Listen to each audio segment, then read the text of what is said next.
Have you ever wondered why some women choose solitude and yet radiate a power that we cannot ignore? No boyfriend, no partner, not even seeming like they're looking for one, and yet they possess a magnetic strength, an undeniable presence. The answer isn't loneliness, bitterness, or playing games. It lies in something more uncomfortable, more unsettling, something that deconstructs everything we were taught about a woman's place in relationships and her true source of power.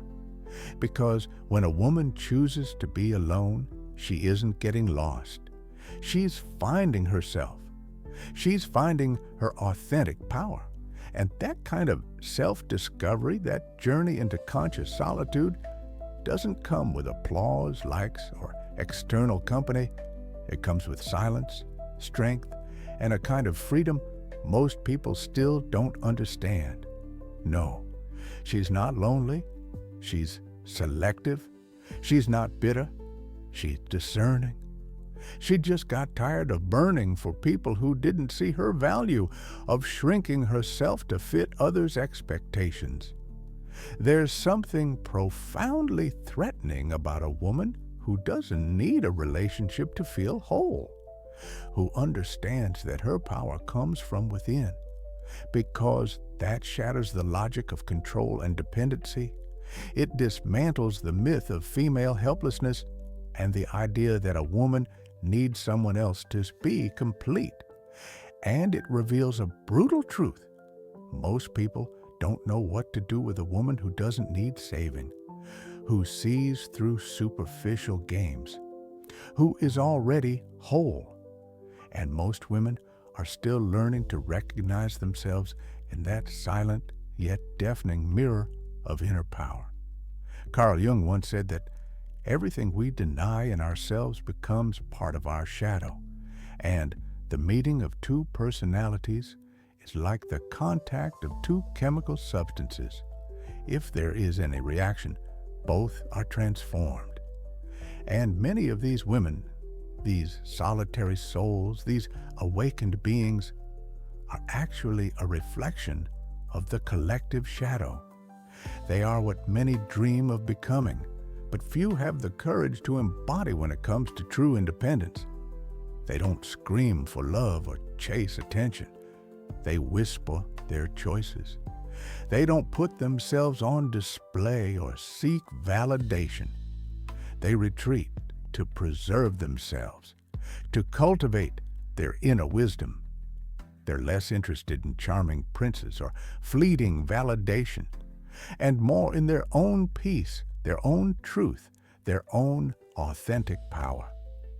And that makes people uncomfortable, because while the world demands urgency to be with someone, conformity to social expectations, these women have discovered the power of being with themselves, of authentic connection starting from within. They operate on a different level, a level where nothing is begged for, it's chosen, where approval isn't needed, presence is enough. And maybe that's why she sparks so much criticism, so much judgment, so many attempts to label or explain her chosen solitude. But what many still don't understand is that behind her apparent absence is a presence that fills, that transcends, that challenges the emotional status quo. She doesn't want just any kind of love or any man's attention. She wants something that doesn't shrink her, something that meets her depth, her strength, her authenticity. And until that comes along, she stands strong, whole, complete. Maybe you don't get it right now. Maybe you think it's exaggeration, pride, or emotional damage in disguise. But deep down, way deep down, there's a question inside you, a quiet one that pulses even when you try to ignore it. What if that silent path, that path of conscious solitude, is actually the only one that leads to the most important kind of love? The one that starts with you. The silence that surrounds a woman who chooses to live alone is not emptiness. It's a sanctuary. It's a fortress she built not to shut the world out, but to not lose herself in it. Carl Jung also said that everything we don't face in ourselves, we end up projecting onto others.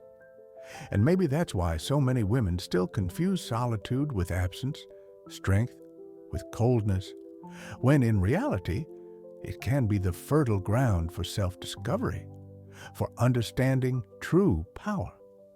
While most people look to fill themselves through external connections, this woman turned her gaze inward, and there, in the vastness of her own unconscious, she faced the ghosts she avoided for years, childhood wounds, unspoken abandonments, attachments disguised as love, societal conditioning about what a woman should be. Her decision to choose solitude didn't come from an open wound, but from a scar that finally healed.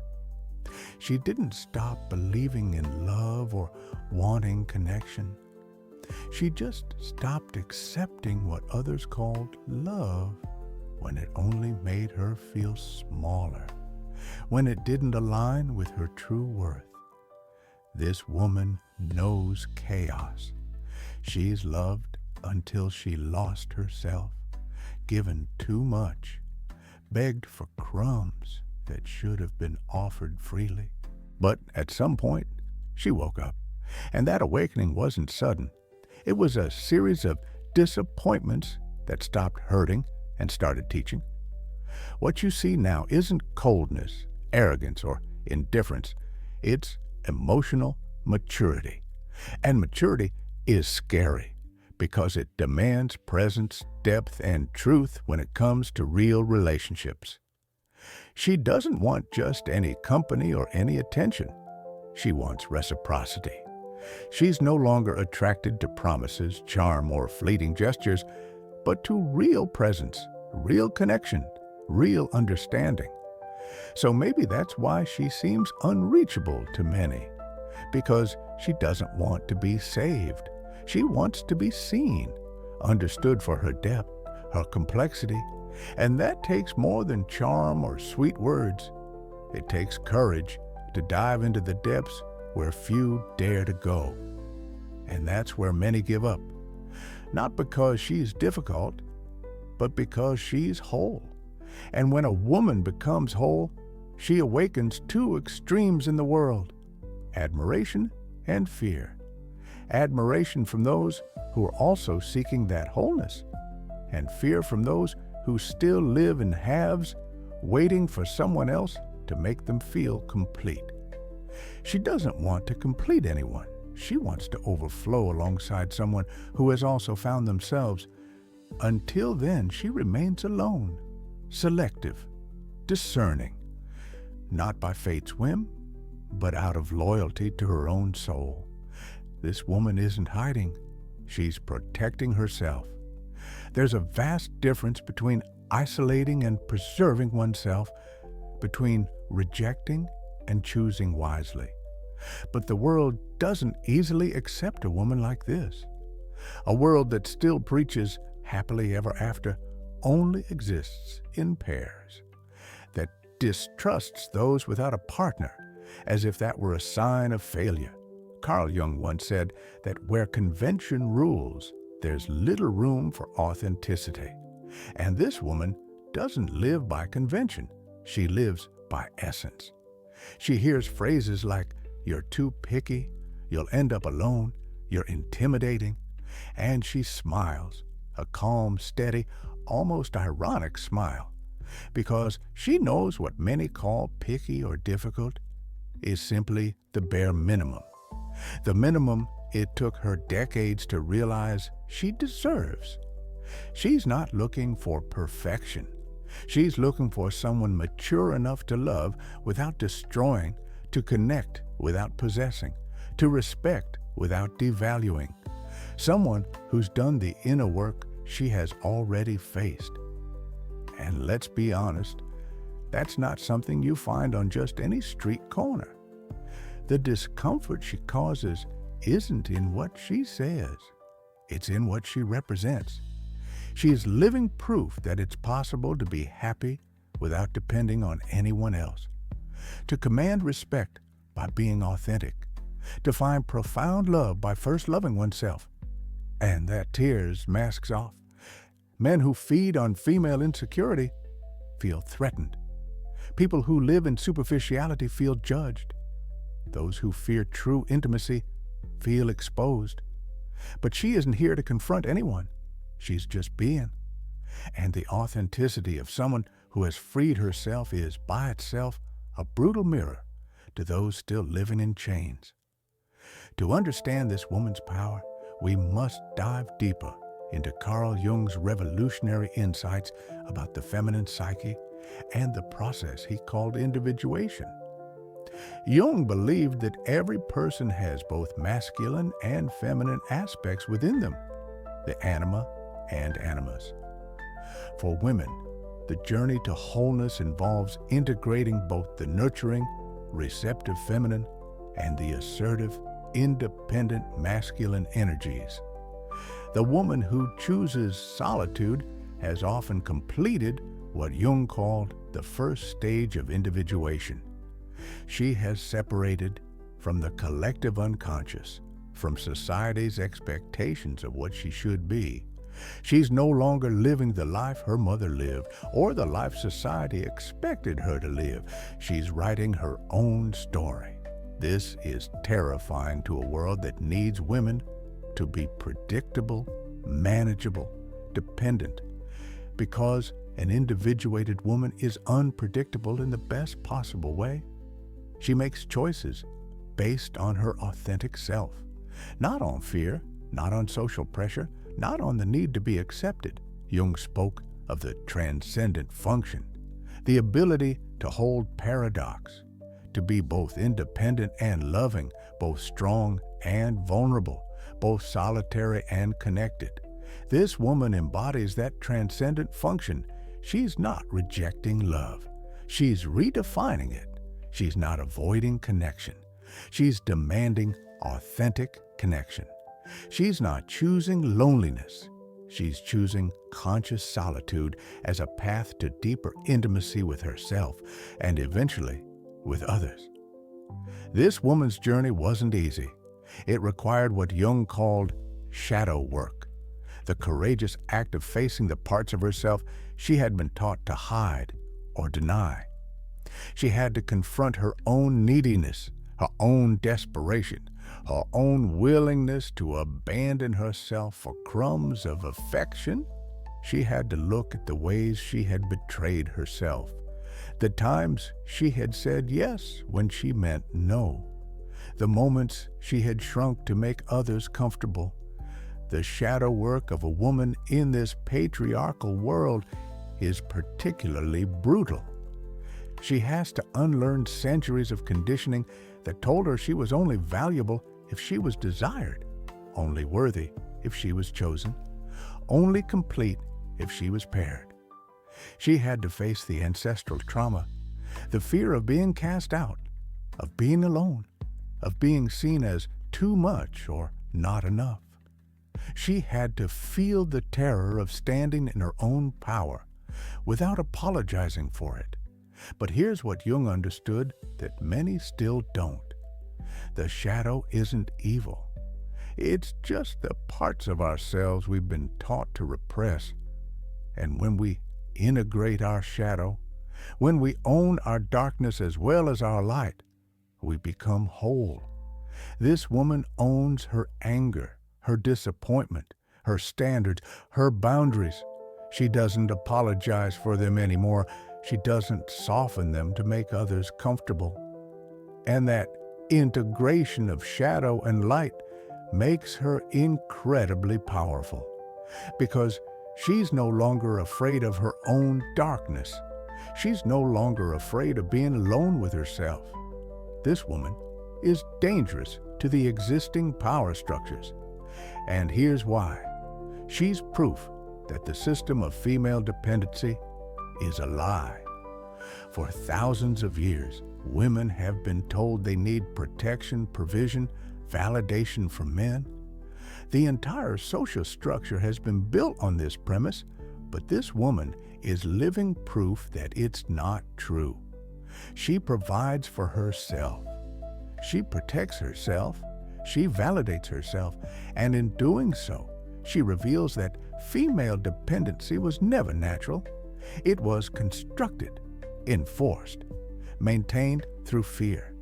When a woman discovers she doesn't need anyone, everyone else's neediness becomes visible. When she stops chasing, everyone else's desperation becomes apparent. When she stops settling, everyone else's compromises become obvious. She's not trying to make anyone look bad. She's just living authentically. But authenticity in a world built on pretense is revolutionary. The men who are attracted to her aren't looking for someone to save or control. They're looking for an equal, a partner, someone who chooses them rather than needs them. And that's a completely different kind of relationship. But it requires men to step up, to do their own inner work, to become worthy of being chosen rather than just needed. And many aren't ready for that level of responsibility. Jung spoke of something he called the inner marriage, the union of the masculine and feminine within oneself. This woman has achieved that inner marriage. She doesn't need a man to feel complete because she has integrated her own masculine energy, her ability to protect, provide, and decide for herself. But she hasn't lost her feminine essence, her intuition, her receptivity, her capacity for deep feeling. She's both the princess and the knight, the artist and the warrior, the lover and the beloved. She has become, in Jung's words, her own animus, her own inner masculine. This doesn't make her less feminine. It makes her completely feminine, because true femininity isn't helplessness. True femininity is the full expression of feminine power, which includes the power to choose, to discern, to say no. When she does choose to be with someone, it's not from lack, but from overflow. She's not looking for someone to complete her. She's looking for someone to dance with, to create with, to explore the mysteries of life with. But that person has to be her equal in consciousness, in awareness, in commitment to growth. She won't settle for less because she knows what it costs her to settle. There's a spiritual dimension to this woman's choice that most people miss. Solitude for her isn't just the absence of others. It's a sacred practice. In the silence, she communes with her deeper self. In the stillness, she hears the voice of her intuition. In the aloneness, she connects with something larger than herself. Jung understood that individuation is ultimately a spiritual process. It's about becoming who you truly are, not who you think you should be or who others want you to be. This woman's solitude is her monastery, her temple, her sacred space. She uses it for healing, for growth, for connecting with her own divinity. She's not waiting for someone to rescue her from her solitude. She's using her solitude to become so whole, so integrated, so connected to her own source, that when love comes, it will be a celebration, not a salvation. The mystics have always known this, that you cannot truly love another until you love yourself, that you cannot give what you don't have, that you cannot be present to another if you're not present to yourself. This woman is becoming a mystic of love, preparing herself for sacred union by first achieving sacred union within herself. The woman who chooses solitude becomes a mirror for everyone around her, and mirrors can be uncomfortable because they show us exactly who we are. To the woman who's desperate for a relationship, she reveals desperation. To the woman who's afraid of being alone, she reveals fear. To the woman who defines herself through others, she reveals dependency. But she also reveals possibility. She shows other women that there's another way to live, another way to be, another way to relate to love and relationships. She's not preaching or teaching. She's just being. But her being is so authentic, so integrated, so powerful, that it shifts the energy of every room she enters. Men sense this immediately. The ones who are still boys, still looking for someone to take care of them or validate them, feel threatened or confused. But the men who have done their own work, who are ready for real partnership, are magnetized, because she represents the divine feminine in its full power, not the wounded feminine that needs saving, not the shadow feminine that manipulates, but the awakened feminine that creates, that chooses, that loves consciously. This woman represents the future of feminine consciousness.